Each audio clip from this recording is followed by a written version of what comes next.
성경 통독을 위한 구약개론 다섯 번째 시간으로 짧게 하나님의 말씀 살펴보겠습니다. 저희가 계속해서 연대기적 흐름으로 본 이 구약개론을 살펴보고 있습니다. 시간 순서적으로 이렇게 하나님의 말씀을 구약 성경 39권을 살펴보고 있는데 총 몇 시대로 나눌 수 있다고 말씀을 드렸어요? 예, 9시대. 네, 9가지 시대로 나눌 수 있습니다. 첫 번째가 창조 시대, 창세기 1장에서 11장까지. 두 번째가 아브라함 족장을 부르시는 창세기 12장부터 50장까지 족장 시대. 세 번째가 이제 출애굽 광야 시대. 이제 이집트에 이제 가서 거기서 이스라엘이 10가지 이 재앙 기적을 통해서 이렇게 기적적으로 이렇게 표적을 보고 민족이 탄생하게 돼서 출애굽해서 광야 생활을 하는 시대. 네 번째는 정복 시대, 여호수아를 통해서 하나님께서 약속하신 가나안 땅, 젖과 꿀이 흐르는 그 가나안 땅에 정복해서 그 땅을 차지하게 되는 정복 시대가 있고, 여호수아가 죽고 각자 자기 눈에 보기 좋은 대로 행했던 다섯 번째 시대가 사사 시대에 있습니다. 그리고 이제 우리도 다른 민족과도 같이 왕을 주소서라고 왕을 구해서 왕을 얻게 된, 그래서 왕이신 하나님이 이스라엘을 다스리지 못하도록 그렇게 했던 그 통일 왕국 시대가 6번의 시대이고요. 통일 왕국 시대가 솔로몬 아들 때 이렇게 분열되잖아요. 그래서 7번째 시대가 분열 왕국 시대입니다. 결국 북왕국 이스라엘은 아시리아에 의해 멸망당하고 남왕국 유다는 바빌론에 의해 멸망당하게 돼서 포로로 잡혀가게 되는 8번째 시대 포로 시대가 있습니다.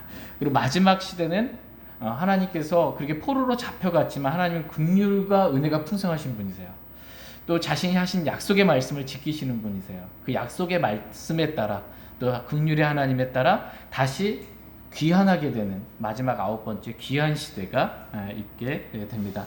오늘은 귀환 시대에 대해서 말씀을 잠깐 살펴보는 시간 갖도록 하겠습니다. 귀환 시대 때 해당하는 이 구약 성경은 에스라, 느헤미야, 에스더, 학개, 스가랴, 말라기입니다. 총 6권의 책이 이 귀환 시대에 해당하는 그러한 책입니다. 귀환 시대 때 이 기간은 포로로 잡혀갔다가 귀환하는 거니까 귀환하라는 칙령이 내렸을 때, 즉 주전 536년경에 고레스 왕이 유대인들로 하여금 다시 유대로 돌아가라고, 예루살렘으로 돌아가라고 칙령을 내렸습니다. 고레스 왕이. 이때로부터 시작해서 말라기 말씀, 구약성경 제일 마지막 성경이 뭐예요? 말라기서죠. 말라기서가 기록된 게 주전 430년경에 기록이 됐습니다. 그래서 536년, 주전 536년경에 고레스 왕이 칙령, 귀환하라고, 유대인들은 예루살렘을 귀환하라고 이 칙령이 나간 때부터 말라기서가 기록된 때까지 약 100년 정도의 기간이 이 귀환 시대에 해당합니다. 귀환 시대 때 주요 사건은 에스라서 1장에 페르시아의 왕 고레스 왕의 칙령에 의해서 성전을 재건하기 위해서 수룹바벨이 1차로 예루살렘으로 귀환하게 됩니다.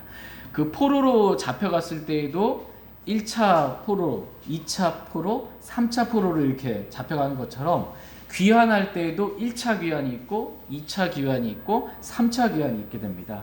에스라 1장에서 고레스 왕이 칙령을 내려서 예루살렘 성전을 재건하기 위해서 예루살렘으로 귀환하라고 칙령을 내린 이때가 이제 수룹바벨이 이제 1차로 귀환하게 됩니다. 수룹바벨 성전 들어보셨죠? 수룹바벨 성전. 그래서 수룹바벨이 1차로 귀환해서 수룹바벨 성전을 짓는 거예요. 이때 함께 영적으로 이스라엘 백성을 각성시키고 성전을 건축할 수 있도록 이렇게 주님의 대원자로 쓰임 받았던 대원자가 학개 스가랴입니다. 학개 스가랴가 그래서 이때 에스라서 6장에서 수룹바벨 성전이 이렇게 세워지게 됩니다. 여러분 에스더기 기억나세요? 죽으면 죽으리이다. 이 에스더기가 고레스 왕의 칙령으로 인해서 다 올라고 그랬잖아. 자원하는 사람이 다 주님 섬기기 위해서 다 가라고 그랬는데 그 주님의 명령, 고레스 왕의 칙령이 있었음에도 불구하고 여전히 페르시아에 남아있고자 했던 그 유대인들이 원래 올라갈 수 있잖아요. 그런데 70년이라는 포로 기간 동안에 70년을 산 거예요. 이 페르시아 땅에 70년을 살다 보니까 어떻게 해요? 먹고 사는 삶의 터전이 다 여기 있는 거예요. 그냥 버리고 올라갈 수가 없는 거예요. 버리고 가야 마땅하잖아요. 그런데 먹고 사는 모든 삶의 터전들이 70년 동안 여기서 다 이루어놨기 때문에 그걸 또 버리고 올라갈 수 없어서 이 주님의 명령에 불순종하여 남아있는 유대인들이 민족적으로 완전히 말살당할 수밖에 없는 그러한 상황에 처하게 됐을 때 하만 아시죠? 하만. 네. 하만에 의해서 유대 모든 민족들이 다 죽임당할 수밖에 없는 그 날에 에스더를 통해서 내가 죽으면 죽으리다라는 그러한 믿음의 고백 가운데 주님이 왕비 에스더를 사용하셔서 이스라엘 백성을 슬픔의 날을 도리어 기쁨의 날로, 대적들을 도리어 반대로 죽이는, 원수를 갚는 그러한 날로, 슬픔을 기쁨의 날로 바꿔주신 그러한 말씀이 에스더기에 기록되어 있습니다. 에스라 7장에서 페르시아의 아닥사스다 왕 때 이제 에스라가 2차로 예루살렘에 귀환을 해서 이 에스라가 성전 예배를 회복하고 영적인 부흥을 가져오게 되는 말씀이 기록되어 있습니다. 1차로 수룹바벨이 귀환을 해서 수룹바벨 성전이 있는데 참된 예배가 영적인 예배가 회복되어야 되잖아요. 그래서 2차 귀환, 에스라를 통해서 2차 귀환해서 참된 그 성전 예배가 회복되어 영적인 부흥이 있게 은혜를 베풀어 주십니다. 느헤미야기 2장에서 페르시아의 아닥사스다 왕 때 예루살렘 도시를 회복하고 성벽을 건축하기 위해 느헤미야가 이제 3차로 귀환하게 됩니다. 느헤미야가 3차로 1차로 귀환하게 된 게 수룹바벨이었고 2차로 이제 귀환하게 된 게 에스라였고 3차로 귀환한 게 느헤미야를 통해서 3차로 귀환하게 됩니다. 이때 그가 주전 454년인데요. 다니엘의 70일에 들어보셨죠? 다니엘의 70주의 시작이 내 백성 이스라엘을 향한 70일을 하나님께서 정하셨어요. 하나님의 주권 가운데 이스라엘 백성과 예루살렘 도시에 72일을 정해 주셨습니다. 그 72일의 시작이 그럼 언제에서부터냐라고 했을 때 이때가 바로 페르시아의 아닥사스다 왕 때 예루살렘을 회복하고 곤란한 때에 성벽이 건축되라는 명령이 나가는 이때서부터 이제 다니엘의 70일회가 시작이 되는 것입니다. 그래서 70주가 69주가 이제 지났습니다. 메시아가 끊어질 터이나 해서 십자가에서 메시아 그리스도께서 끊어지셔서 69주는 이제 끝났고 마지막 한 주가 남아 있는데 그 한 주가 7년 환란기다라고 성경은 말씀하고 계십니다. 그러니까 성경은 예언의 책이에요. 그러니까 하나님께서는 앞으로 반드시 속히 일어날 일들을 미리 말씀해 주시는 분이십니다. 이러이러한 일들이 이스라엘 백성에게 예루살렘에 있을 것이다 라고 미리 말씀해 주시고 그리스도인에게도 이러이러한 일들이 있을 것이다. 반드시 그리스도인은 다 그리스도의 심판석 앞에 서게 될 것이다 라고 다 미리 말씀해 주시는 그러한 분이십니다. 미리 말씀해 주시는 이유가 뭐예요? 준비하라고. 그냥 허송세월 하지 말고 자기 일만 하지 말고 예수 그리스도의 일을 추구하면서 미리 그리스도의 심판석을 준비하라고 미리 주님 말씀해주고 계십니다. 말라기서 구약 성경 제일 마지막 성경 말라기서에 예루살렘으로 이제 귀환을 했어요. 귀환을 한 지 한 100년 정도 이렇게 또 살다 보니까 귀환할 때는 그래도 마음이 좀 뜨겁고 주님을 향한 막 열정도 있었고 마음도 있었는데 또 이제 사람은 이게 타성해졌고 거기에 또 이렇게 젖어버린 겁니다. 그러니까는 다시 이방 여인을 아내로 얻고 타락하게 되는 율법의 말씀에 따라 행하지 않게 되는 그러한 모습들이 영적으로 타락한 그러한 이스라엘에게 회개를 촉구하면서 크고 두려운 주의 날이 임할 것에 대해서 예언해주고 계십니다. 그러니까 주의 날, 성경 보면 몇 가지 날들이 있어요. 보라 너희가 오늘 구원받을 날이다. 구원받을 날, 은혜 위에 은혜가 있는 지금 현재 시대 구원받을 날이 있고요. 주의 날이 있어요. 주의 날, 그 그리스도의 날, 적그리스도의 날, 하나님의 날 이런 날들이 있습니다. 날 하루가 아니고요. 예, 이 날은 하나님께서 정하신 어떤 시작과 끝이 있는 그런 날들을 그냥 날들이다 이렇게 날이다 이렇게 표현하는데, 여기서 주의 날이 있다라고 하는데, 이 주의 날은 특별히 이제 대환란 때를 말합니다. 이제 크고 두려운 주의 날이에요. 이 날이 얼마나 크고 두려운지 전무후무한 정말, 예, 그런 크고 두려운 주의 날이 있을 것인데, 이때 왜 두렵냐 하면 지금은 구원받을 날이잖아요. 주 예수 그리스도를 믿기만 하면 누구나 구원받을 수 있잖아요. 이게 하나님의 명령이거든요. 어디에 살고 있는 누구라도 이제 회개하고 복음을 믿으라는 게 하나님의 명령이에요. 주 예수 그리스도. 근데 이 명령에 불순종하여 진리의 사랑을 받아들이지 않냐요 구원받지 못한, 그런 사람들이 이 대환란을 통과하게 됩니다. 이 사람들에게 있어서 대환란에 있게 될 수많은, 이러한 일들, 전무후무한 이런 하나님의 진노가 쏟아지는 이 날은 크고 두려운 날입니다. 그런데 이 말씀, 요엘서에 기록된 이 말씀을 이제 인용해서 사도 바울은 그리스도인에게 있어서는 이 날은, 주의 날은 크고 두려운 날이 아니에요. 크고 주목할 만한 날인 거예요. 네, 왜요? 그리스도인은 주의 날, 이 대환란이 있기 전에 어떻게 해요? 휴거되니까. 우리는 이 대환란 통과하지 않기 때문에 주목할 만한 날이지 두려운 날은 아닌 것입니다. 어쨌든 이러한 날에 대해서 말라기서에서 기록해주고 있습니다. 주요 등장 인물은 고레스 왕의 칙령으로 이렇게 1차 기한이 이루어지기 때문에 고레스, 그 다음에 이때 1차 기한 때 스룹바벨이 가고, 그 다음에 스룹바벨이 갈 때 예수아라는 대제사장이 함께, 또 학계 스가랴 대언자가 함께 이렇게 주님을 섬기게 됩니다. 또 두 번째 등장인물 에스더, 이 아하수에로 왕, 모르드게 하만, 에스더기 말씀 읽어보시면 기억이 나실 거고요. 그 다음에 세 번째 주요 등장 에스라, 2차 기한, 느헤미야 3차 기한, 느헤미야 때 이때 아닥사스다 왕과 산발랏 이야기가 나옵니다. 마지막 말라기 대언자를 볼 수 있습니다. 귀한 시대 때 중요한 영적인 교훈을 이렇게 살펴보면, 하나님께서는 예레미야를 통하여서 하신 말씀이 있어요.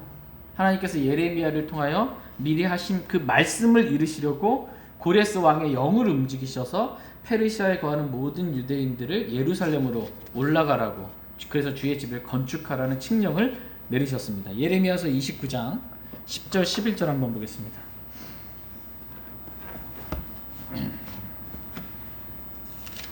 예레미야서 29장 10절 11절 말씀.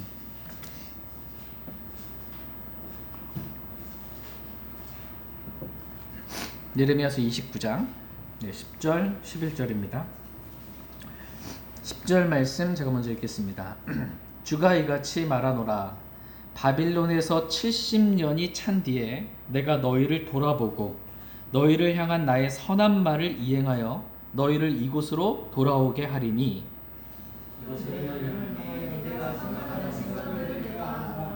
그것은 평안을 주는 생각이고 제한을 주는 생각이 아니니 꼭 기대하던 결말을 너희에게 주려는 것이라 주가 말하노라. 예, 지금 예레미야를 통해서 주님께서 주가 이같이 말하노라 라고 말씀하셨잖아요.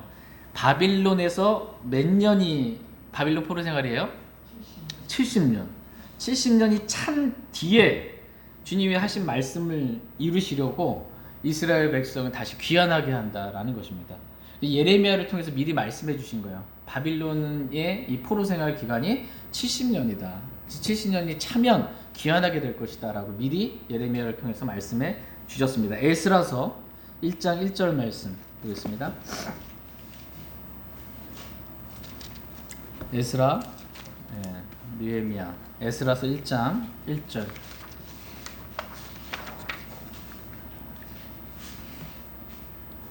에스라서 1장 1절 말씀. 구약성경 에스라 1장 1절 같이 읽겠습니다. 시작. 이제 페르시아 왕 고레스의 제1년에 주께서 예레미야의 입으로 하신 주의 말씀을 이루시려고 페르시아 왕 고레스의 영을 움직이심에 그가 자기의 온 왕국에 두루 선포하고 또 그것을 글들로 기록하여 이르되, 해서 쭉 이제 페르시아에 있는 모든 유대인들은 다 예루살렘으로 이렇게 올라갈 것에 대해서 말씀해 주셨습니다. 여기서 보면 페르시아 왕 고레스의 제1년에 주께서 예레미야의 입으로 하신 주의 말씀을 어떻게 해요? 이루시려고. 그러니까 주님이 미리 하신 그 말씀을 이루시려고 고레스 왕의 영을 움직이신 거예요. 그래서 칙령을 내리게 하심으로 포로 생활 가운데 있었던 유대인들을 다시 예루살렘으로 귀환할 수 있도록 해 주셨습니다. 그러니까 주님은 어떤 분이시냐? 귀환 시대 때의 영적인 교훈 또 배움은 뭐냐면 주님은 자신이 하신 말씀을 이루시는 분이십니다. 자신이 하신 말씀 반드시 이루시는 분이세요. 주님의 입에서 나간 말씀은 헛되이 돌아오지 아니할 것을 반드시 이루고 돌아옵니다. 그리고 그러한 주님의 말씀이 돌아가라라고 고레스 왕의 칙령에 있어서 귀환해라 라는 칙령이 있었음에도 불구하고 가지 않았던, 여전히 먹고 사는 삶의 터전의 문제를 버리고 갈 수 없었던 그런 사람들을 향해서도 주님이 크신 긍휼을 베풀어 주셔서 완전히 이스라엘 민족적으로 멸망할 수밖에 없는 상황 가운데서도 긍휼과 은혜 가운데 슬픔을 기쁨으로 이렇게 변화시켜 주신, 이스라엘 민족을 살려주신 긍휼의 하나님을 우리는 볼 수가 있습니다. 이와 같이 하나님은 자신의 말씀을 이루시는 분이시고, 그 자신의 말씀에 불순종하는 사람들에게 고난이 있지만 그러함에도 불구하고 하나님은 긍휼이 풍성하셔서 언제나 그런 고난 가운데 우리를 건져주시는 사랑과 긍휼과 은혜가 풍성하신 그런 하나님이시다라는 것을 볼 수 있습니다. 다시 마태복음 5장 18절 말씀 보겠습니다. 마태복음 5장 18절.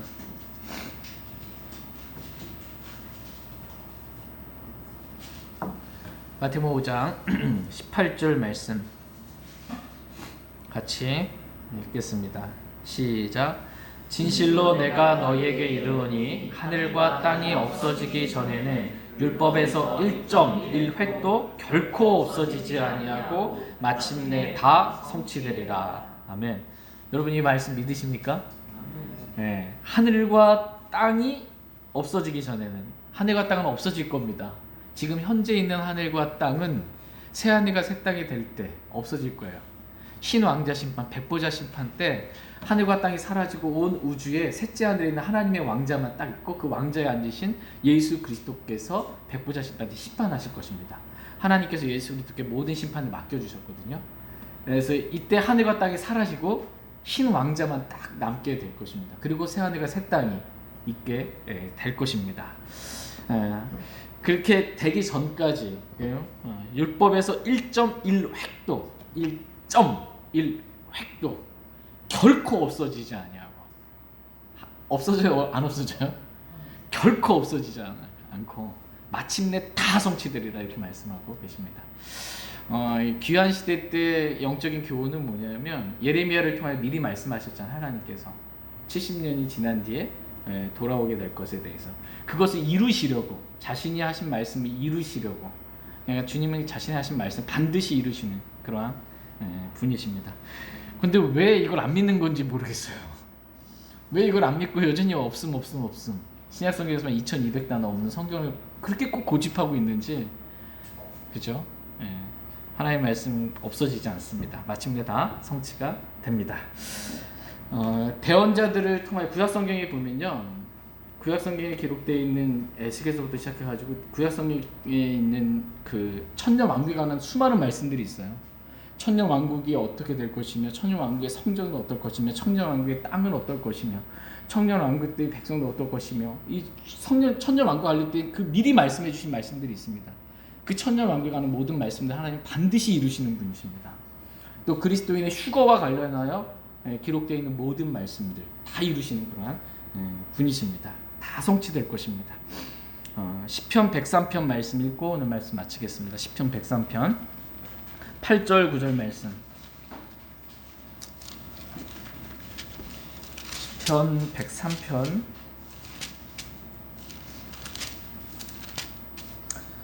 8절 9절 말씀. 8절에서 11절까지 읽겠습니다. 시편 103편 8절에서 11절. 8절 제가 먼저 읽겠습니다. 주께서는 긍휼이 많으시고 은혜로우시며 분노하기를 더디하시고 긍휼이 풍성하시니 그분은 항상 징계하지 아니하시며 자신의 분노를 영원히 품지 아니하시리로다.